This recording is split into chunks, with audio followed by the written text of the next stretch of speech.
¿Qué tal? Me da mucho gusto verte el día de hoy. Bienvenido a tu canal Electrónica para Pollos, un canal donde hablamos sobre eléctrica, electrónica, tecnologías, ciencias, todo de una forma relajada, de una forma distendida y sin cortes, donde muchas veces esos conceptos que nos llegan a resultar complicados, difíciles de entender, aquí les bajamos el nivel, los hacemos más digeribles, los hacemos más comprensibles. Nos vamos a lo más importante, al Pareto, ese 20% que te va a dar el 80% de los resultados. También armamos circuitos básicos y no tan básicos que tú podrás implementar en tus tareas, en tus proyectos, o que simple y sencillamente te van a ayudar a curiosear y a entender mucho mejor el funcionamiento de esos componentes electrónicos que te vas a ir topando conforme te vayas introduciendo en el maravilloso mundo de la electrónica. Y es por eso que el día de hoy vamos a continuar con nuestra serie de videos sobre la historia de la electricidad. El día de hoy te voy a hablar sobre un médico y científico italiano del nombre Luigi Galvani, que nos hizo grandes aportes en cuanto a la historia de la electricidad y que abrió el camino por medio de debates incluso a que diferentes científicos de la época hicieran aportes cruciales en esta rama de la ciencia. También aportó incluso en el tema literario. Gracias a sus estudios se dio origen a novelas muy famosas que se siguen reproduciendo hoy en día, pero esto te lo vamos a explicar en unos momentitos. Así que sin más, comenzamos con el video del día de hoy, Luigi Galvani y las ancas de rana. Y lo primero que hay que hacer, pues hay que ponernos en contexto. Vamos a regresar bastante en el tiempo. Vamos a retroceder más o menos al año 1737. Nos vamos a situar en la región de Bolonia, perteneciente a la actual Italia. En ese tiempo Italia no existía, pero actualmente Bolonia pertenece a Italia. Y aquí surge nuestro personaje del día de hoy, Luigi Galvani. Luigi Galvani era médico y anatomista por excelencia. De hecho, también era maestro en la Universidad de Bolonia, una de las universidades más antiguas de la historia. Y aquí conoció a otra médico que seguía con su misma profesión, de nombre Lucía Galeazzi. Se casó con ella y le surgió a él un gran interés por las ciencias, en especial por la eléctrica. Y es que en ese tiempo la eléctrica, esta rama de la ciencia, estaba en tendencia, estaba de moda. ¿Por qué? Por los aportes científicos que había brindado a la sociedad Benjamin Franklin. Recordemos que Benjamin Franklin, con su famoso experimento de la cometa atada a una cuerda, que iba a una llave metálica, demostró que los rayos de las tormentas eran electricidad. También inventó el pararrayos, este dispositivo que era una barra metálica en forma de pico y que se colocaba encima de las casas o en los techos de los edificios, pues tenía la capacidad de captar la energía eléctrica que se producía durante las tormentas, tenía la capacidad de atrapar estos rayos y de reconducirlos de tal forma que se llevaban hasta las profundidades del suelo. Todo esto despertó el interés de diferentes científicos, diferentes investigadores, amantes de la ciencia de todo el mundo. Tal fue el caso de Luigi Galvani, que además de hacer constantemente su trabajo como médico y experimentar también en esta área de la medicina, pues experimentaba con diferentes máquinas eléctricas, en especial con la botella de Leyden, otro experimento que nos había aportado un holandés de nombre Muschenbroek. Durante uno de sus tantos experimentos, junto a su esposa, Luigi Galvani se encontraba en su laboratorio y fue Lucía Galeazzi, la esposa de este científico italiano, quien cuando estaba trabajando con unas ancas de rana, con unas ranitas disecadas, las tocó con su bisturí y vio que se produjo una descarga eléctrica, se produjo una especie de chispa y las patitas de la rana se comenzaron a mover como si hubieran recobrado vida. Ambos, Luigi y Lucía, quedaron impresionados, quedaron anonadados tal este hecho. ¿Por qué se produjo esto? Porque en la mesa había diferentes botellas de Leyden, este dispositivo que tenía la capacidad de atrapar la energía electrostática, de cargarse eléctricamente y que se descargó cuando Lucía tocó el bisturí, tocó la ranita con el bisturí y produjo que ésta se moviera. De esta forma, Luigi comenzó a perfeccionar este descubrimiento fortuito y a las ranitas les atravesó una especie de ganchos de cobre. Estos atravesaban lo que venía siendo la médula espinal de la rana. La médula espinal pues llevaba todos sus nervios hacia las ancas, hacia las piernitas, y pues lo que hacía era que cuando se le cargaba eléctricamente por medio de la botella de Leyden, pues empezaban a recobrar vida, por así decirlo, y comenzaban a moverse. Durante bastante tiempo, Luigi Galvani siguió haciendo este tipo de experimentos de una y otra forma, y también quiso poner en práctica lo que había hecho Benjamin Franklin. Así que utilizó el pararrayos, una especie de pararrayos que iba cableado, que iba conectado a los ganchos de cobre. Estos obviamente atravesaban la médula espinal de la rana y pues durante una tormenta el pararrayos captaba esta energía eléctrica producida por la naturaleza, esta descarga que se genera en las nubes.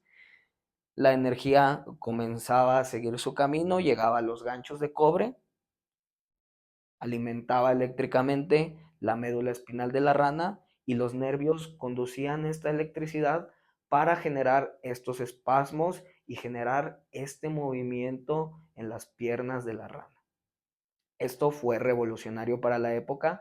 De aquí, Luigi Galvani sacó el concepto, aportó el concepto de electricidad animal, que vendría a ser y venía a explicar, según él, que la electricidad se generaba en los cuerpos de todos los animales, incluso en los cuerpos de los seres humanos.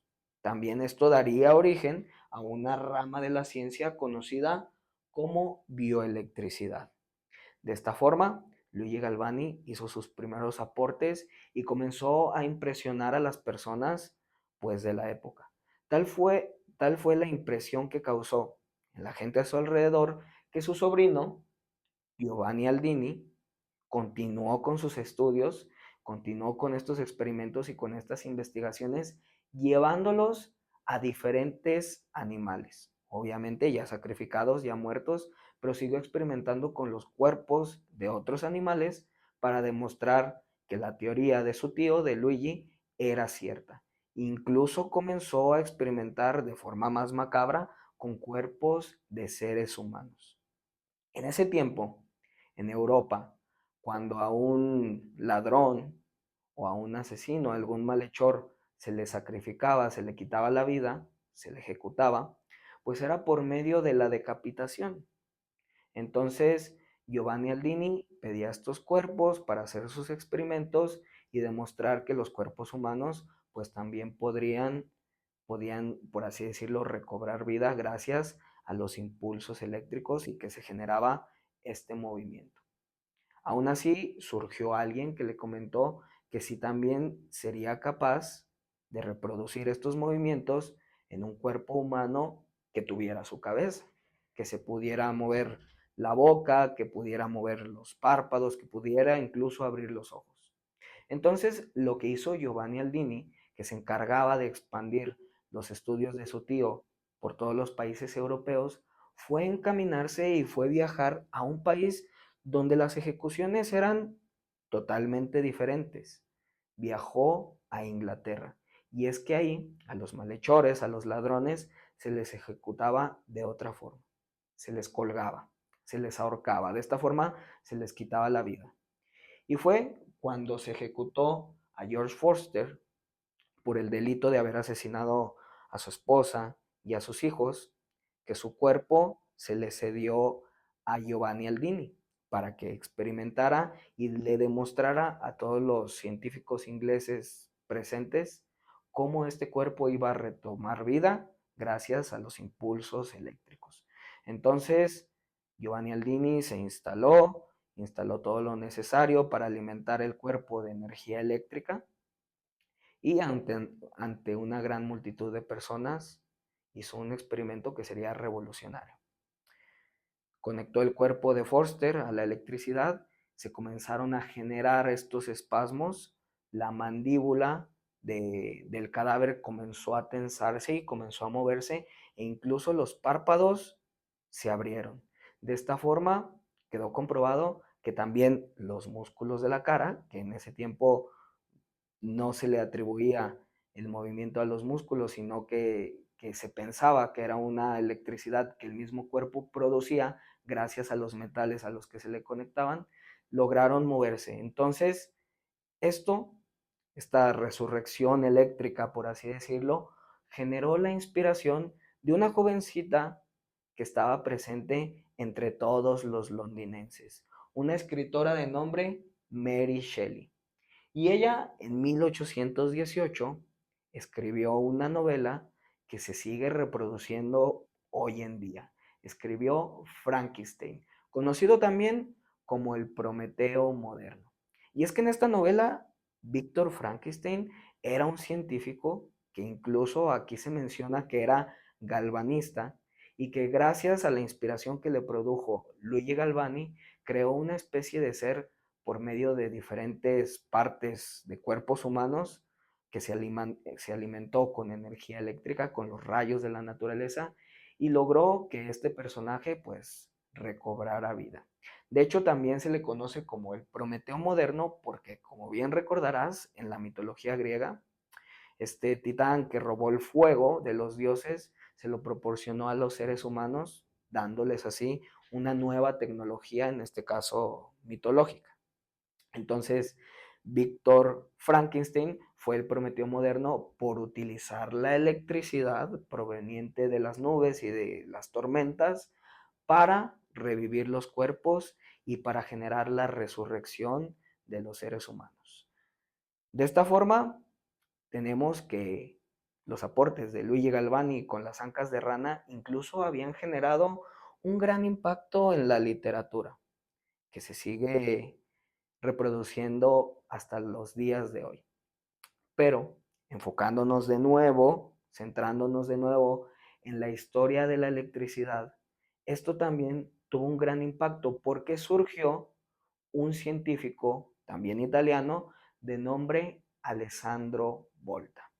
Y es que Alessandro Volta refutaba las ideas de Luigi Galvani, porque él decía que la electricidad no se producía de forma natural por los cuerpos de los animales, sino que se producía gracias a los metales con los que Galvani trabajaba y que de esta forma generaban esta energía que hacía que el cuerpo se moviera.